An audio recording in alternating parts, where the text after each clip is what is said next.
देवगण चिंतित हैं कि द्रोणगिरि कहां गया। उधर वृंदा अपने पति जलंधर की आरती उतारती है। उसी समय दैत्य गुरु शुक्राचार्य वहां आते हैं, किंतु जलंधर उनका अपमान करता है। सभी चकित रह जाते हैं।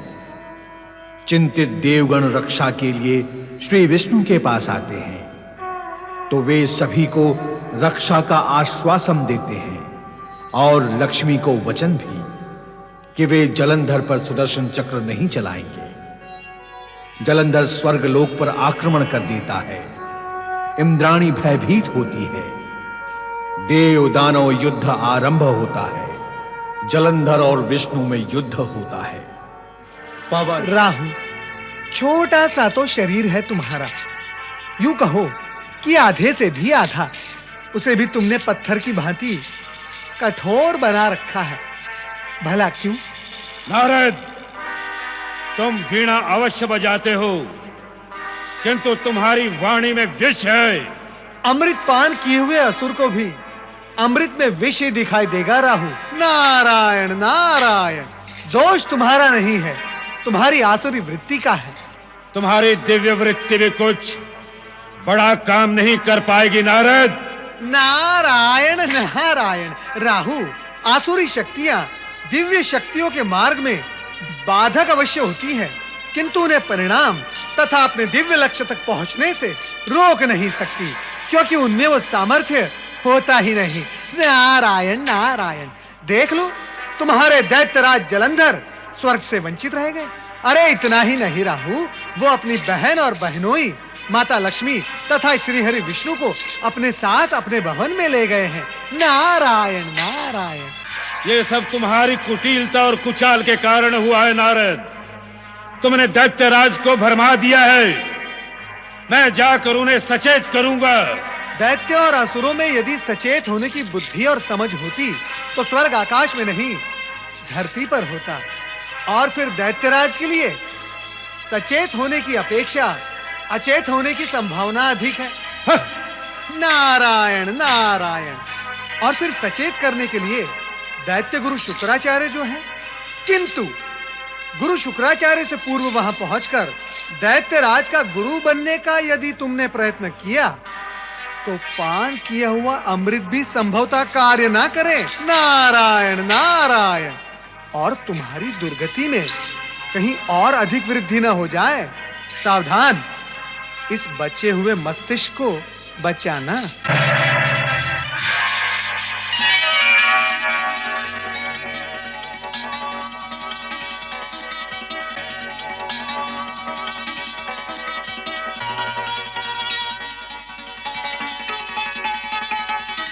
पति परमेश्वराय नमो नमः।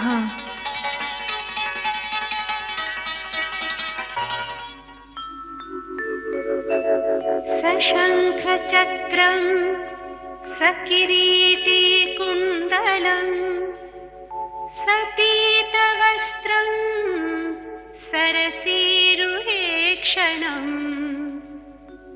सहारवक्षस्थल कौस्तुभश्रियं नमामि विष्णुं शिरसा चतुर्भुजम्।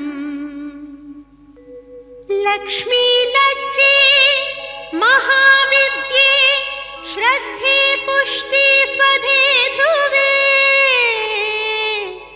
महारात्रि महामाये नारायणी नमोस्तुते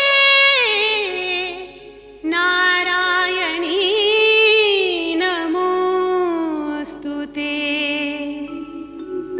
राजभवन में आप दोनों का स्वागत है। पधारें।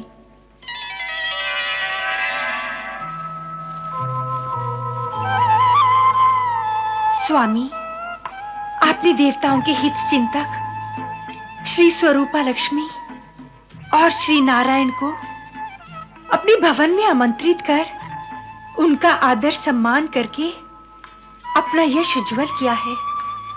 आपने देव असुर शत्रुता की अनुचित परंपरा को तोड़कर जगत में एक नया कीर्तिमान स्थापित किया है। सत्य कहती हो वृंदा। जगत की जितनी भी यात्राएं हैं उनका अंत सुखद ही होता है, किंतु शत्रुता की यात्रा का अंत शीघ्र नहीं होता, और होता भी है तो दुखद ही होता है। मेरे भ्राता जलंधर ने इस दुखद यात्रा को बीच में ही समाप्त कर एक महान कार्य किया है। यदि महाबली जलंधर की भांति जगत के अन्य प्राणी भी इस सत्य को मान लें कि उज्जवल यश और महानता शत्रुता से नहीं वरन मित्रता से प्राप्त होती है। हाँ जगदीश्वर, शत्रुता से संपूर्ण वातावरण दूषित हो जाता है। मन के विकार, परिवार, स्वजन, वंश और कुल तक को मलिन कर देते हैं। भावी संतान भी रोगी और भोगी उत्पन्न होती है। सबका भविष्य अंधकारमय हो जाता है और मित्रता में संपूर्ण वातावरण आनंद उल्लास से परिपूर्ण रहता है। मन मस्तिष्क में सद्भावनाएं, सदाशयता और कल्याणकारी भावनाएं जन्म लेती हैं। जीने की इच्छा बलवती रहती है। संतान भी योग्य और सुपात्र होती है। मित्र भाव सदा सुख, संपत्ति और समृद्धि में वृद्धि करता है। अति उत्तम। यदि महाबली जलंधर की भुजाओं में बल है तो वृंदा के विचारों में उदात्तता, भव्यता और महानता है। अति सुंदर। भाभी किसकी हैं? देवगुरु, श्री हरि विष्णु और जलंधर के संबंधों से मन में आशंकाएं उत्पन्न हो रही हैं। कहीं इन संबंधों से कोई अनहोनी न घटित हो जाए। हाँ देवगुरु।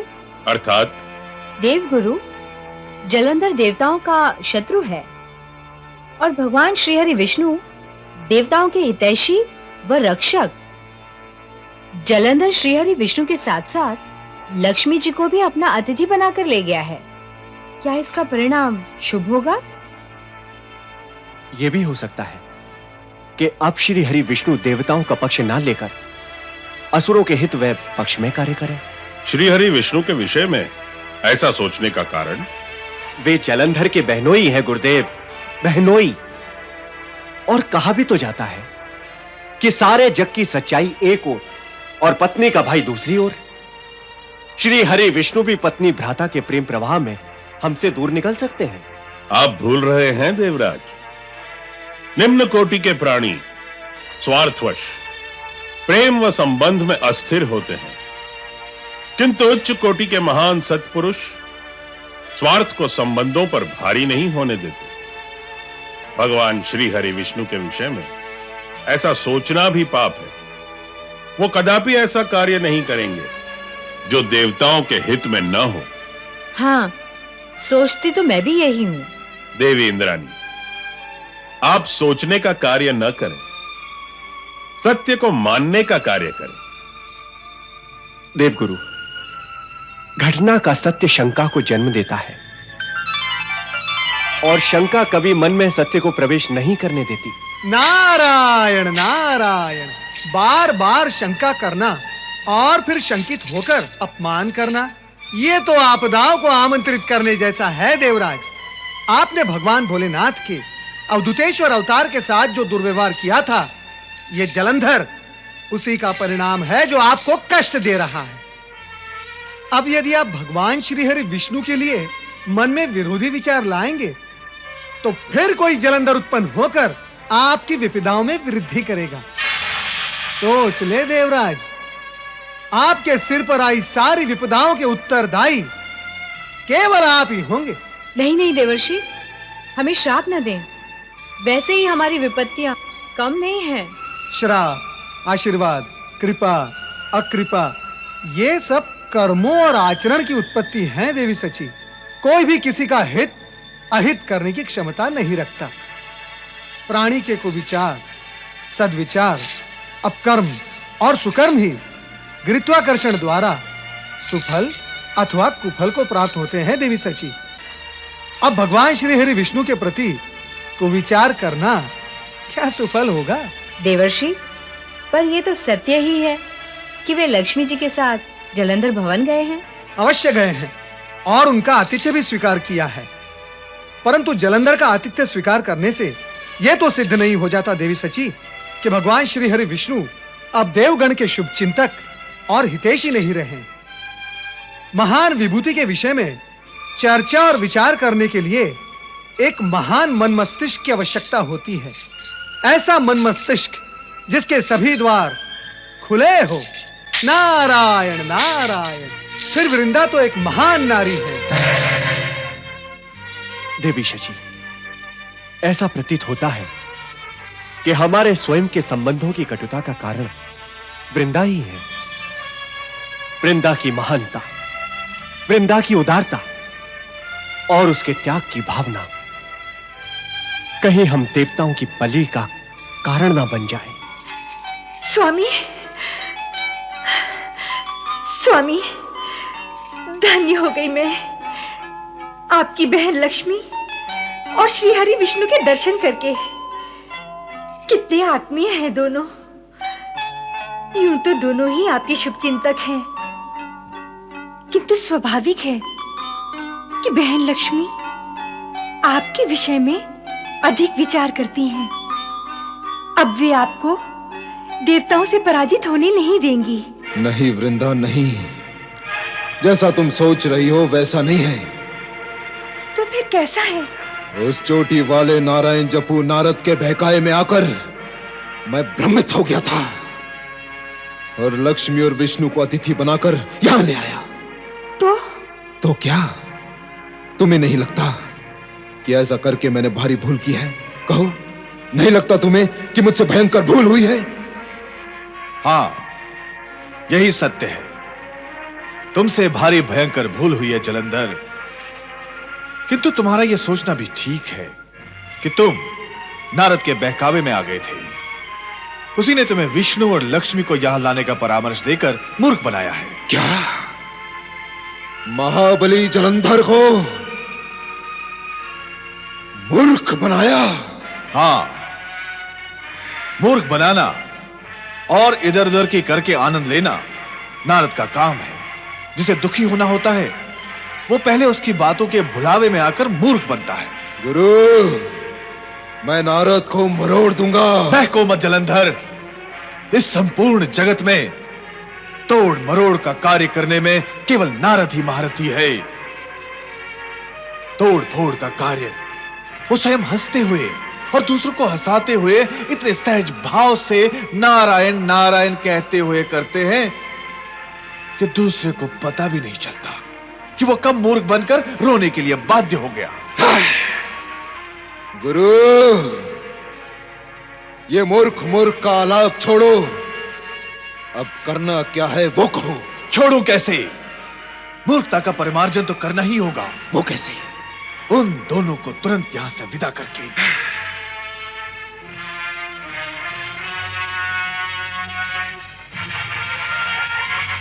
हाँ महाबली जलंधर, ये हमारा आदेश है।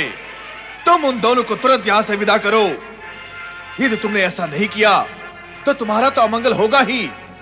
हम भी तुम्हारे मंगल के लिए कोई कामना अथवा सहायता नहीं करेंगे। देवी लक्ष्मी, अब यहां अधिक समय तक ठहरना उचित नहीं है। क्यों? क्यों उचित नहीं होगा स्वामी? क्या तुमने गुरु शुक्राचार्य का आदेश नहीं सुना? यह आवश्यक भी तो नहीं कि मेरा भ्राता जलंधर गुरु शुक्राचार्य के आदेश को मानेगा ही। वृंदा, सुना तुमने? गुरु शुक्राचार्य ने आदेश दिया है कि लक्ष्मी और विष्णु को यहां से विदा कर दिया जाए। नहीं स्वामी, नहीं, यह अनुचित होगा। गुरु के आदेश को न मानना क्या उचित होगा वृंदा? स्वामी, उचित और अनुचित का प्रश्न तो हर स्थान और कर्म के सामने खड़ा है। अर्थात?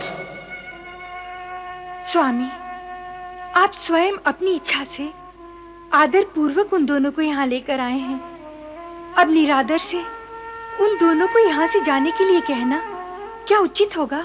शत्रु के विषय में इतना सब विचार करने की मुझे आवश्यकता नहीं है।